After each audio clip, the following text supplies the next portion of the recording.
श्री शिवाय नमस्तुभ्यम हर हर महादेव। जय माता दी। चैत्र की नवरात्रि चल रही है। 17 अप्रैल बुधवार को चैत्र नवरात्रि का अंतिम दिन है। सिद्धिदात्री माता का दिन है। इस दिन रामनवमी भी पड़ रही है।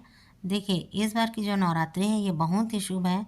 माता इस बार घोड़े में बैठ कर आई है और माता की सवारी जो है, जब माता पृथ्वी लोक से वापस जाएंगी तो हाथी पर बैठ कर जाएंगी। गुरुजी ने कहा है कि इस बार की नवरात्रि जो है वो बहुत ही शुभ और लाभकारी है। देखिए, यदि आप लोग नवरात्रि के 8 दिनों तक कोई भी उपाय न कर पाए हों तो नवरात्रि के 9वें दिन यानी कि अंतिम दिन उपाय ज़रूर कर लें, क्योंकि इस दिन जो है बहुत ही विशेष संयोग बनने जा रहा है। इस दिन बहुत ही दुर्लभ बुध पुष्य नक्षत्र का योग बनने जा रहा है। तो ऐसे में आप लोग उपाय ज़रूर कीजिएगा। इन उपायों को करके आपको फ़ायदा अवश्य होगा। गुरुजी कहते हैं कि विशेष तिथियों में अगर कोई विशेष ग्रह नक्षत्र योग बन जाए तो उसमें उपाय करने से हमें तुरंत फलों की प्राप्ति होती है और मनोकामना भी जल्दी पूरी होती है। तो चलिए जानते हैं नवरात्रि की 9वीं तिथि के उपाय। देखिए, सबसे पहला उपाय तो उन लोगों के लिए है जिनके बच्चे तरक्की नहीं कर पा रहे हैं। तो वे लोग ऐसा क्या करें नवरात्रि की 9वीं तिथि के दिन कि उनके बच्चे उन्नति और तरक्की करने लग जाएं। तो इसके लिए आपको करना ये है कि यदि आप लोग इस दिन कन्या भोजन करा रहे हैं तो भी, और यदि आप लोग कन्या भोजन ना कराएं तो भी, आपको करना है एक छोटा सा उपाय। आपको करना ये है कि आपको पीले रंग का फल लेना है, जैसे कि केला हो गया या फिर आम हो गया, जो भी फल हो लेकिन पीले रंग का होना चाहिए। इसे लेकर यदि आप अपने घर में कन्या भोजन करा रहे हैं तो कन्याओं को भोजन कराने के बाद दक्षिणा के साथ एक एक फल जरूर दें। और यदि आप लोग कन्या भोजन नहीं करा रहे हैं तो आप लोग देवी मंदिर में जाकर इस फल को चढ़ाकर कुछ फल अपने साथ घर वापस लेकर आ जाएं और अपने बच्चों को खिला दें। ऐसा करने से उनकी उन्नति और तरक्की बहुत जल्दी होने लग जाएगी। चलिए बात करते हैं दूसरे उपाय की। देखिए, जिनके घर में लक्ष्मी रुपया पैसा आता ही नहीं है, कर्ज की बहुत ज़्यादा समस्या हो गई है, तो 9वीं तिथि के लिए गुरुजी ने एक बहुत ही सुंदर सरल और छोटा सा उपाय बताया है। यदि आप लोग इस उपाय को करेंगे तो आपका व्यापार जो नहीं चलता होगा वो भी चलने लग जाएगा और आपके घर से जो रुपये पैसे की समस्या है वो भी दूर हो जाएगी। तो इसके लिए करना क्या है? देखिए, इसके लिए आपको करना मात्र ये है कि आपको लेनी है थोड़ी सी हल्दी। हल्दी जो है वो पीसी हुई होनी चाहिए और आपको साथ में लेना है 1 लोटा जल। देखिए, अब ये दोनों सामग्री लेकर आप लोगों को जाना है एक विशेष स्थान पर। जी हाँ, आपको जाना है आंवले के पेड़ के पास। यदि आपने अपने घर में आंवले का पेड़ को किसी गमले में लगाया हुआ है तो वहाँ पर भी आप लोग इस उपाय को कर सकते हैं। आपको करना कैसे है उपाय? जब आप लोग आंवले के वृक्ष के पास पहुँच जाएंगे तब आपको अपने सीधे हाथ की हथेली में पीसी हुई हल्दी रख लेनी है। रखने के बाद आपको अपना नाम और गोत्र लेना है और एक विशेष नाम लेना है, हरिहर महादेव। जी हाँ दोस्तों, हरिहर महादेव का नाम लेकर आपको इस पिसी हुई हल्दी को जो है अपने सीधे हाथ से आंवले के वृक्ष की जड़ में समर्पित कर देना है। इसके बाद आप लोग जो 1 लोटा जल लेकर गए हैं उसे भी हरिहर महादेव का नाम लेते हुए आंवले के वृक्ष की जड़ में जहाँ पर आपने हल्दी समर्पित की है वहाँ पर चढ़ा देना है और अपने घर से धन की समस्या को दूर करने के लिए प्रार्थना करनी है।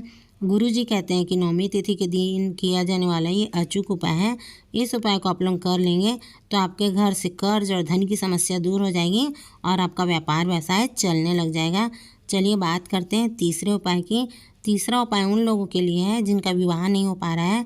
लाख प्रयत्न करने के बाद भी नाड़ी दोष या जन्म कुंडली दोष आ जाता है लेकिन विवाह नहीं हो पाता है, विवाह की उम्र निकलती जा रही है। तो नवरात्रि की 9वीं तिथि के दिन आपको एक उपाय ज़रूर करना चाहिए। तो करना है कैसे, चलिए जानते हैं। आपको लेना है एक मिट्टी का कलश और इसको पूरा चावल से भर देना है।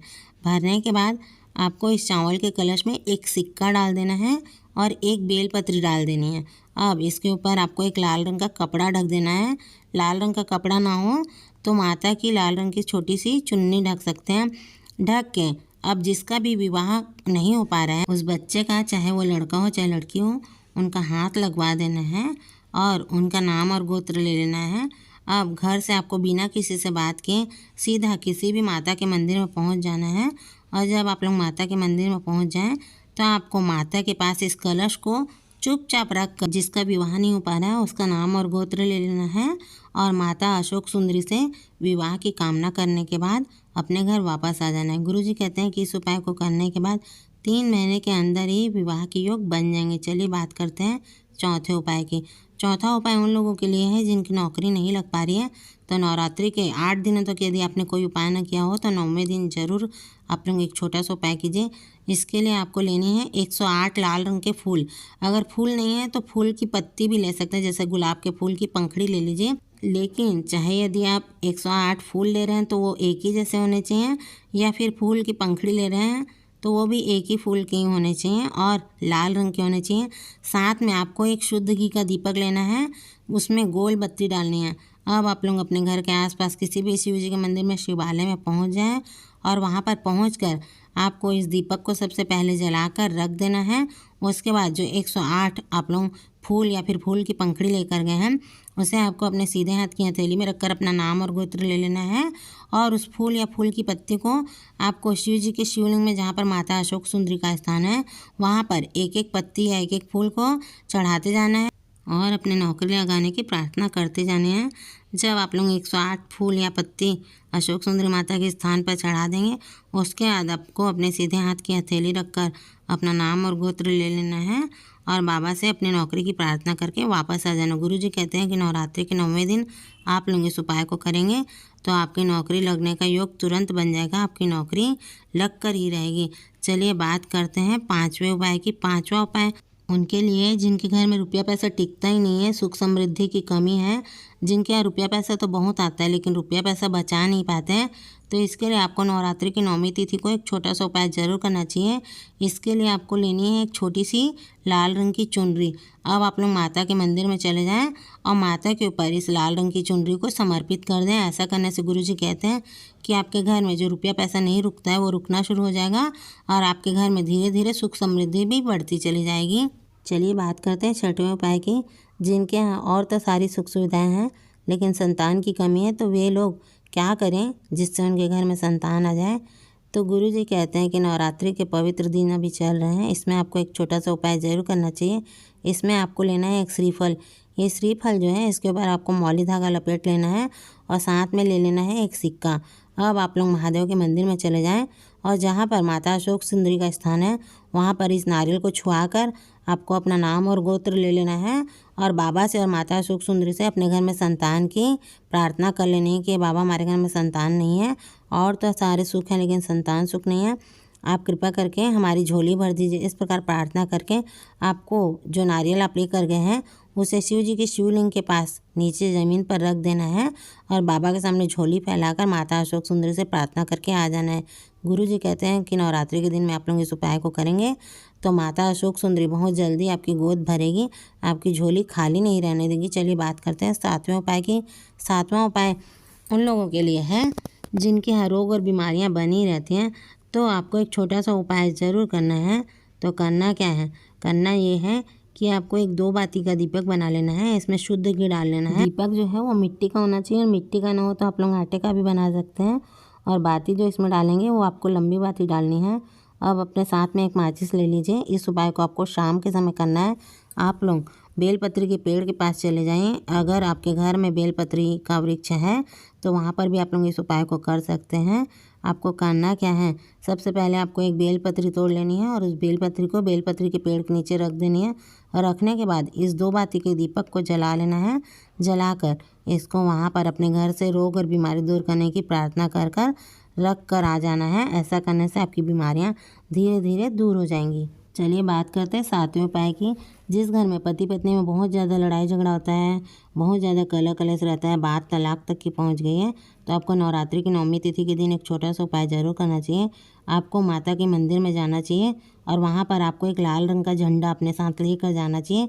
वो लाल रंग का झंडा जो है वो माता के चरणों में समर्पित कर देना चाहिए। अपना नाम और गोत्र ले लेना चाहिए और माता से प्रार्थना करनी चाहिए कि हे माँ, हमारे बीच में बहुत ज़्यादा लड़ाई झगड़े होते हैं, हमारे बीच में जो है नौबत वो तलाक तक की पहुंच चुकी है। हे माँ, आप हमारे बीच में सामंजस्य स्थापित करवाइए और हमारे घर से लड़ाई झगड़ों को दूर कीजिए। इस प्रकार प्रार्थना करके आप लोग माता रानी के मंदिर में इस झंडे को समर्पित करके आ जाइए। ऐसा करने से पति पत्नी के बीच में जो लड़ाई झगड़े हैं वो धीरे धीरे समाप्त हो जाएंगे और यदि बात तलाक तक पहुँच गई है तो तलाक की नौबत जो है वो भी नहीं आएगी। आपका केस जो है वो ज़रूर टूट जाएगा। चलिए बात करते हैं 8वें उपाय की। देखिए आठवां उपाय उन लोगों के लिए है जिनको हर समय कोई न कोई डर लगा ही रहता है, जिनके मन के अंदर बहुत ज़्यादा डर यानी कि भय समाये रहते हैं, जिनके घर में बहुत ज़्यादा नेगेटिविटी है, वे लोग इस उपाय को करें। देखिए, जहाँ पर नकारात्मक ऊर्जा बहुत ज़्यादा रहती है वहाँ पर धन, लक्ष्मी, रुपए, पैसे सभी चीज़ की कमी रहती है और दुख और परेशानियाँ हमेशा बनी रहती हैं। तो इसके लिए आपको एक छोटा सा उपाय ज़रूर करना चाहिए। इसके लिए आपको 1 लोटा जल लेना है और उसके बाद उसमें आपको एक बेलपत्र डाल देनी है। अब आपको अपने घर के आसपास जहाँ पर भी नीम का बड़ा सा पेड़ हो वहाँ पर चले जाएं और इस नीम के पेड़ के नीचे आपको माता अशोक सुंदरी का नाम लेते हुए इस जल को धीरे धीरे समर्पित कर देना है और वहाँ की गीली मिट्टी का तिलक अपने माथे में लगाकर आ जाना है। गुरुजी कहते हैं कि नीम के पेड़ के नीचे जो है वो नवरात्रि के समय षोडश मातृका और सभी देवी शक्तियाँ जो हैं वो नीम के पेड़ में निवास करती हैं। तो आप लोग नवमी तिथि के दिन इस उपाय को करेंगे तो आपके मन से और आपके घर से जो नेगेटिव एनर्जी है वो दूर हो जाएगी और आपके घर में सुख, संपत्ति, धन, लक्ष्मी, ऐश्वर्य का राज हो जाएगा और आपको धीरे धीरे किसी भी चीज़ से डर लगना बंद हो जाएगा। आप लोग निडर हो जाएंगे। देखिए, दुनिया में डर डर के जीने का भी कोई फ़ायदा नहीं है, इसलिए आप लोगों को निडर होकर जीना चाहिए। तो इस उपाय को आप लोग ज़रूर कीजिए। चलिए बात करते हैं 9वें उपाय की। देखिए, 9वां उपाय जो है ये नवमी तिथि के दिन किया जाने वाला अचूक उपाय है और ये समस्त मनोकामनाओं की पूर्ति करने वाला उपाय है। इस उपाय को आप अपनी किसी भी मनोकामना की पूर्ति के लिए कर सकते हैं। तो करना क्या है, देखिए, इसके लिए आपको करना ये है कि आपको लेना है 1 लोटा अपने घर का साफ शुद्ध जल। ठीक है, अब आपको लेना है एक मौली धागा।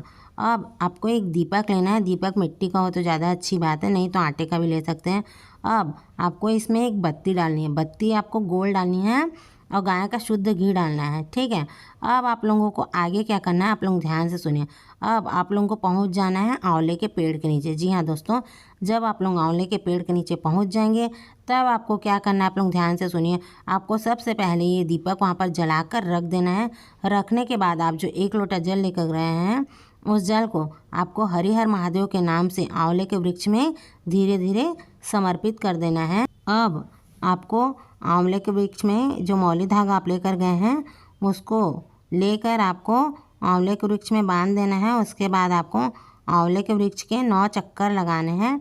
9 चक्कर लगाने के बाद आपको उस आंवले के पेड़ में जो मौली धागा बांधे हैं उसे तोड़ देना है। तोड़ने के बाद अब आपको आगे क्या करना है, आप लोग ध्यान से सुनिए। आपको अलग से थोड़ा सा मौली धागा और किसी टहनी में थोड़ा सा लटका के फंसा के अपना नाम और गोत्र लेके हरिहर महादेव का नाम लेकर आपकी जो भी मनोकामना है उसे बोलकर वापस आ जाना है। अब दूसरे दिन यानी कि 10वीं तिथि के दिन यानी कि 18 अप्रैल गुरुवार के दिन आपको फिर से आंवले के वृक्ष के पास जाना है। फिर से 1 लोटा जल लें, एक शुद्ध घी का गोल बत्ती का दीपक लें और चले जाएं आंवले के वृक्ष के नीचे। ये उपाय आप लोग सवेरे जब नहा धो लेंगे तब आपको करना है।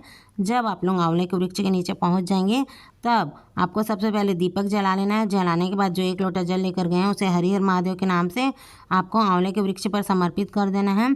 इसके बाद आपको आगे क्या करना है, आप लोग ध्यान से सुनिए। पहले दिन यानी कि 9वीं तिथि के दिन आपने जो मौली धागा आंवले के वृक्ष की टहनी में थोड़ा अलग से जिसे लटका कर यानी कि फंसा कर आए थे, उस मौली धागों को आपको वृक्ष से खोल लेना है।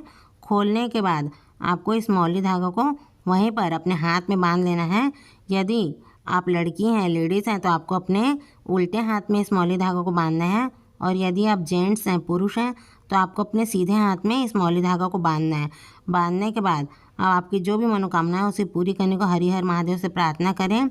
गुरुजी कहते हैं कि यदि आपने इस उपाय को कर लिया तो आपकी जो भी मनोकामना होगी उसे हरिहर महादेव तुरंत पूर्ण करेंगे। आप लोग इस उपाय को करके ज़रूर देखिएगा। देखिए, नवरात्रि की 9वीं तिथि के उपाय हैं, तो नवरात्रि की 9वीं तिथि को आप लोगों को इन उपायों को ज़रूर करना चाहिए। ये जो मौका मिला है बहुत भाग्य से मिला है। इस मौके को आप लोग अपने हाथ से जाने मत दीजिए। देखिए, बुध पुष्य नक्षत्र का दिन है, नवरात्रि की 9वीं तिथि है, बुधवार का दिन भी है। इस पर विशेष संयोग बन रहा है, इस पर लक्ष्मी योग भी बनने जा रहा है।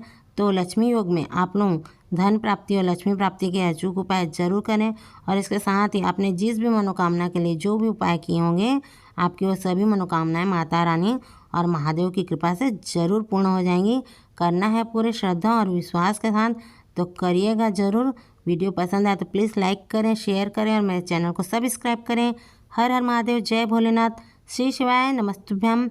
जय माता दी, जय माता दी, जय माता।